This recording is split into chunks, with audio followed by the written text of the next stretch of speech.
Artyom. Artyom. Réveille-toi, chérie. Il est réveillé? Artyom, le colonel te demande sur le pont. À plus tard. Allez, lève-toi.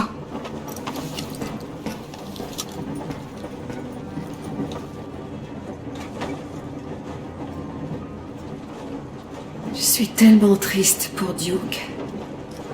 C'était encore un gamin. Il me demandait toujours des conseils pour plaire à une fille qu'il connaissait, pour savoir quoi lui dire. Il était pressé de la revoir et d'afficher fièrement ses cicatrices et ses médailles. Reste un peu avec moi, Artyom.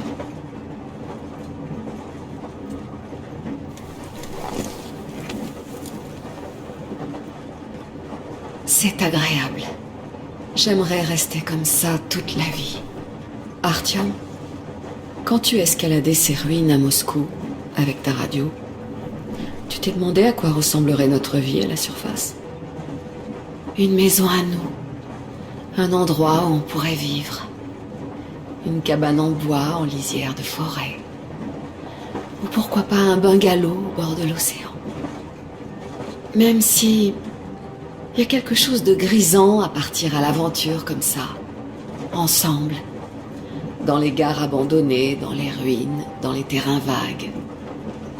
Surtout dans notre compartiment privé. D'ailleurs, ce serait pas notre voyage de noces? En tout cas, ça y ressemble, avec un peu de retard. Les occasions de partir en voyage de noces ont été plutôt rares jusqu'ici.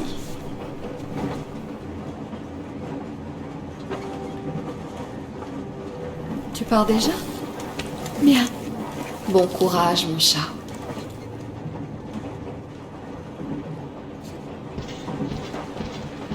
Oncle Artyom! Oncle Tokarev a déjà fini son atelier. Tu veux venir voir? Il est génial. Regarde, Oncle Artyom. Ah, salut Artyom. T'as vu mon nouveau bureau? J'avoue que c'est royal. Qu'est-ce que tu dis de cet atelier, hein? Tout est à portée de main. Et il y a tellement d'espace. Presque tout le matériel que les gars et toi avez trouvé dehors a permis à cet atelier de voir le jour. Alors, merci.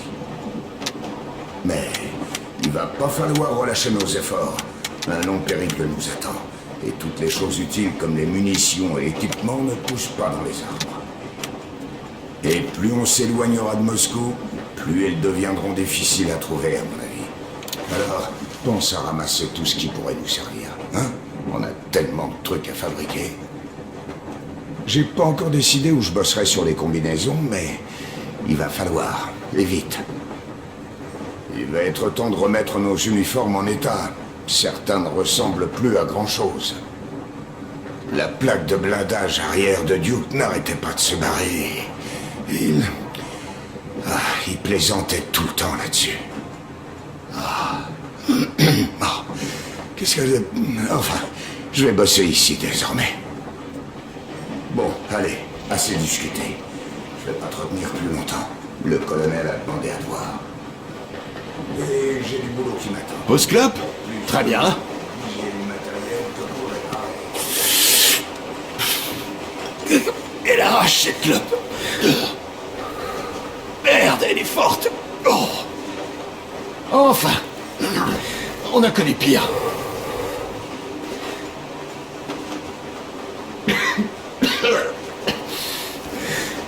Voilà. Vous êtes tous des gens bien. Toi, le colonel, Duke, il a fait du super boulot sur le pont. C'était un type bien. Qu'il repose en paix. Ouais. Bon, qu'est-ce que je voulais dire? Merci. Merci, vous m'avez tous accepté. Et je suis un gars simple. Je vous revaudrai ça. Ça vous change de vos tunnels dehors. C'est la liberté, hein? Évidemment, tout cet espace, ça me paraît un peu vide à moi. Rien que des roseaux et des ruines. Et ces foutus mutants. Je les déteste.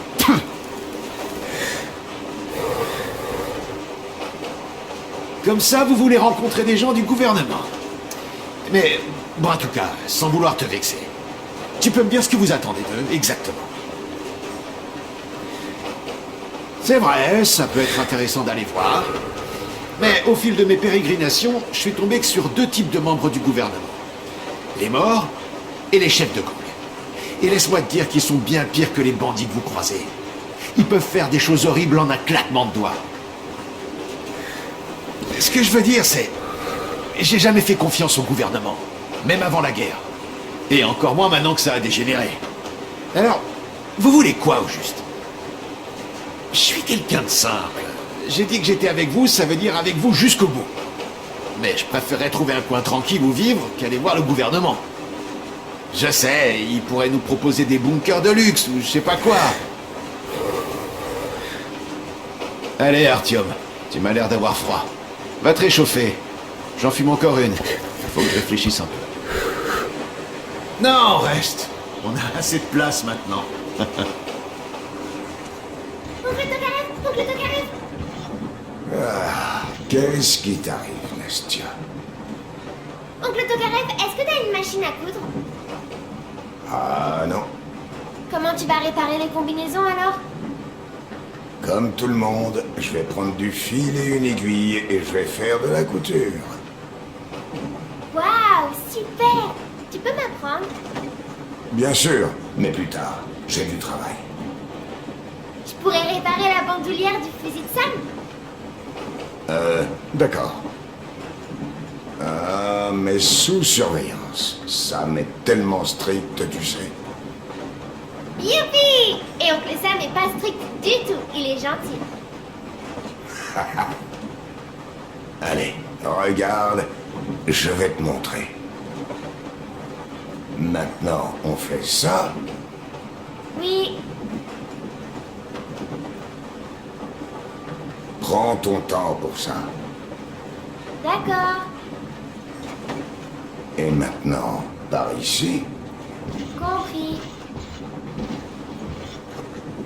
prends ton temps pour ça. Oui,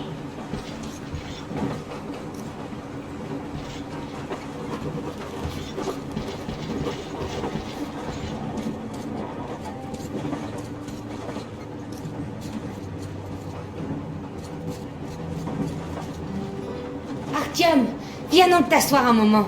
Stéphane nous joue quelque chose. Alors, Artyom, ça te dit de faire un bœuf? Allez, prends la guitare.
Merci Stéphane.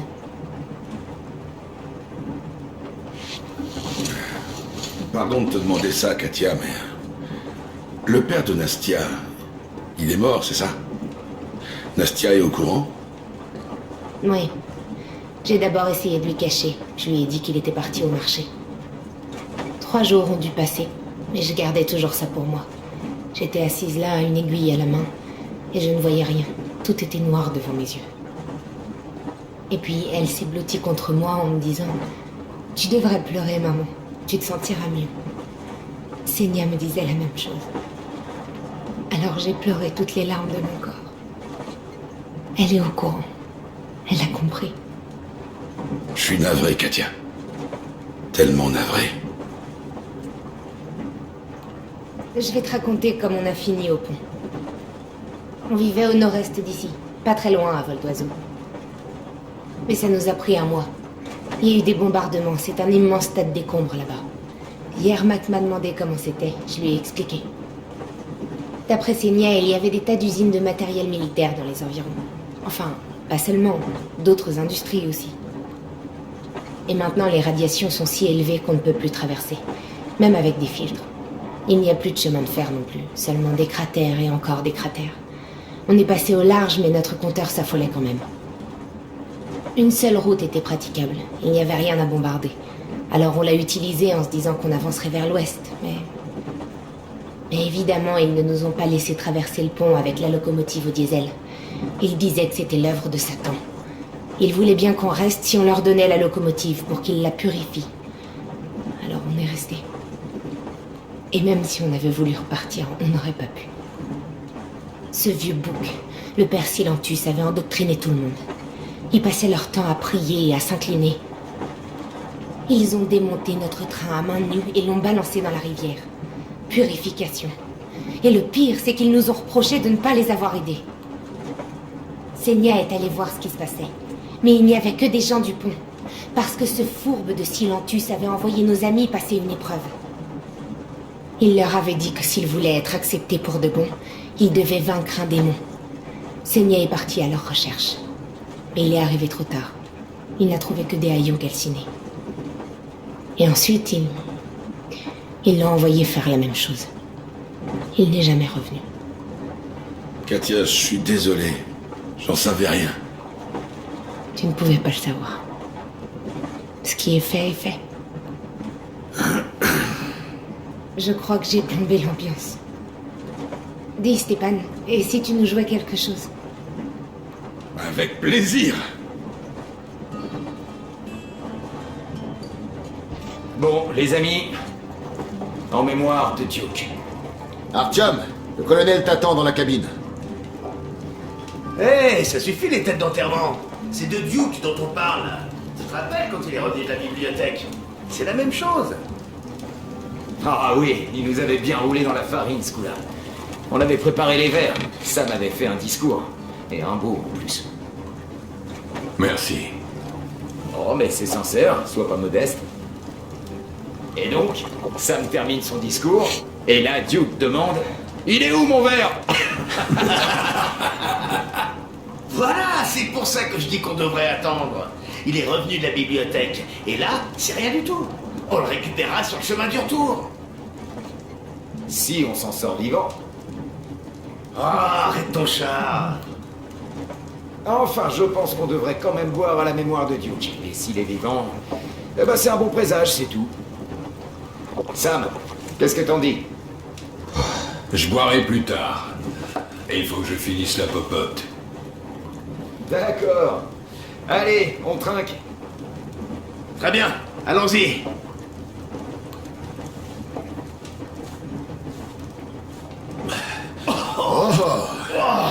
Mais c'est fort. Ah oui. Ah, c'est plutôt costaud. Au fait, à propos de présage, on devrait faire une cérémonie en son honneur à la prochaine église qu'on croise. Duke n'était pas croyant. Et maintenant que j'ai rencontré Silentus, ma foi vacille aussi. Ah ça, le dieu de Silentus, c'est vraiment une cause perdue. Mais je crois que le Valhalla pourrait plaire à Duke. Un paradis où les héros tombés au combat passent l'éternité à festoyer et à se battre. Ah, ça conviendrait bien à tous ceux qu'on a perdus. Ouais, ça mérite bien un autre verre. En l'honneur de nos amis qui font la fête au Valhalla.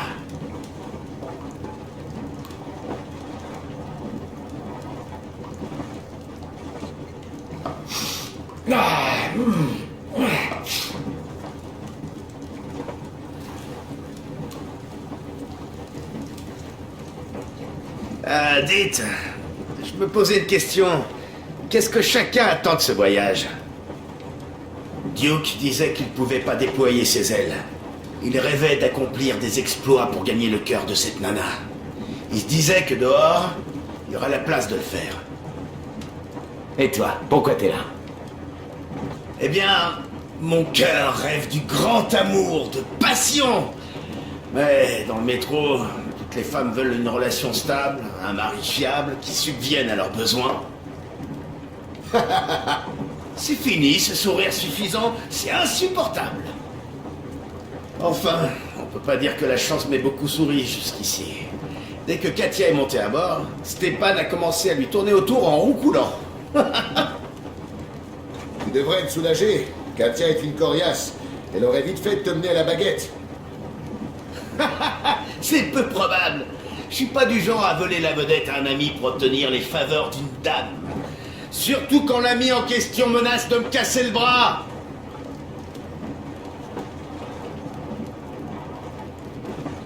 Oh. Ah, je sens que la chance va tourner. Là-bas, à Yamantaou, des femmes de tout le pays sont déjà rassemblées. Elles n'attendent que votre humble serviteur. Et toi, Damir, qu'est-ce qui t'a poussé à partir? Bah, au début, je me suis contenté de vous suivre, vous et le colonel, mais je me disais déjà que c'était l'occasion de réaliser mon rêve, l'occasion de voir le Kazakhstan, de rencontrer mon peuple. Mais d'abord, on doit retourner à Moscou, parce que c'est pas juste. Il faut dire aux autres qu'ils en ont assez subi comme ça. Ils sont libres, ils peuvent vivre dehors. Qu'est-ce que t'en penses, l'idiot? Je suis de ton avis, Damir. Mais la liberté, c'est pas si simple. Ce célèbre combattant de la liberté, Che Guevara, il n'a pas atteint les 40 ans. À l'inverse, le camarade Mao, dont t'as parcouru le livre, était un dirigeant sévère, et il a vécu très vieux. Eh ben, on aurait dû s'y attendre venant de toi. Le plus bizarre là-dedans, c'est qu'on t'appelle l'idiot. C'est vrai, mais c'est lui qui veut, parce qu'il adore Tchekhov. J'aime bien Tchekhov aussi, mais l'idiot, c'est surtout Dostoïevski, Sam, mon ami. Oui, bien sûr, j'ai lu le livre aussi. C'est seulement que je les confonds souvent. Tchekhov a écrit sur le soleil d'Austerlitz, un officier blessé. Quelle symbolique. Ah, bon sang, tu me tues. Et toi, oncle Sam, t'as des rêves? Oh, tu sais, je voudrais juste remonter sur ma planche, allumer un joint sur la plage, choper la vague. Au fond de moi, sous l'habitant du métro grisonnant, se cache encore un Californien super cool. Non, mais tu déconnes! Tu sais quoi? Avant que mon père me persuade d'entrer chez les Marines, j'avais les cheveux longs. Il disait qu'il me mettrait du plomb dans la cervelle et que je pourrais aller à la fac une fois démobilisé. Je me suis engagé et j'ai été envoyé au Moyen-Orient. Eh ben, tu crois que tes potes vont venir te récupérer? Je les vois pas dans les parages. Ouais, j'attends plus grand-chose de leur part. Une fois cette mission terminée, je vais donner ma démission. Rallier l'océan, et là, trouver un bateau, peut-être. Ouais, je vois ça d'ici.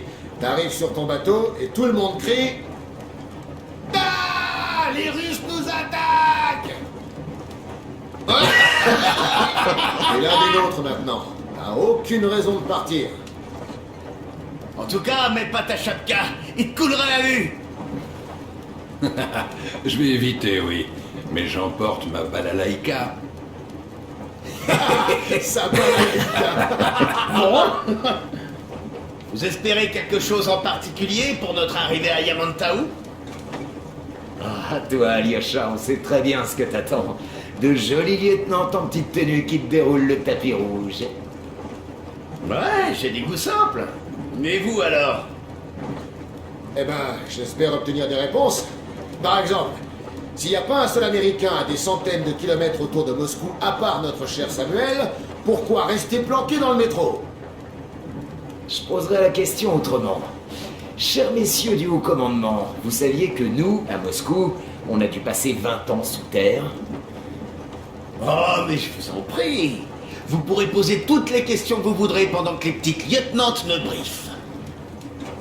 Je sais pas trop. Je suis d'humeur à voir du pays. Oh, on a un vrai voyageur parmi nous. Ouais, on verra bien ce que ça donne, quoi. Comme tu dis.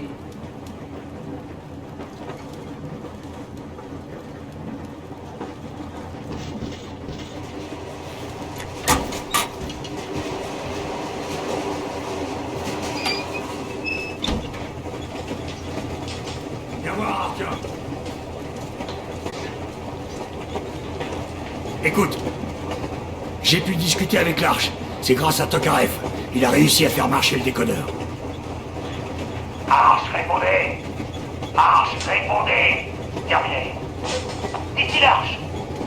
Identifiez-vous. Terminé. Ici le colonel Svatoslav Melnikov. Je dirige une force spéciale. Nous avons reçu votre signal et nous faisons route dans votre direction. Vous recevez?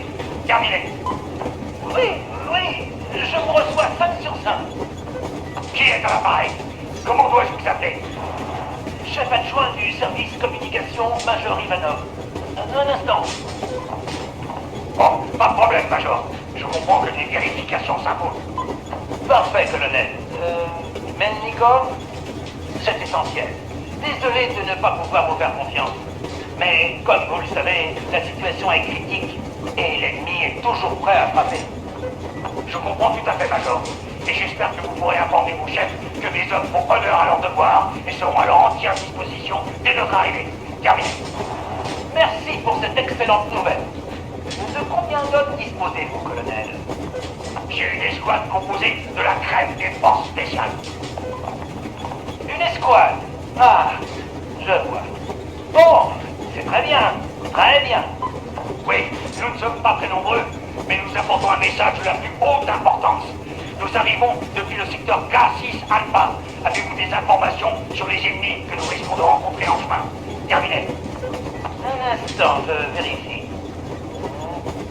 K6 Alpha, vous dites? À ce que je vois, il n'y a aucun rapport de présence ennemie dans cette zone, colonel. Je regrette de devoir mettre fin à cette conversation, mais sachez que nous attendons votre arrivée. Je fais mon rapport immédiatement, et je suis sûr que le ministre de la Défense aura hâte de vous voir.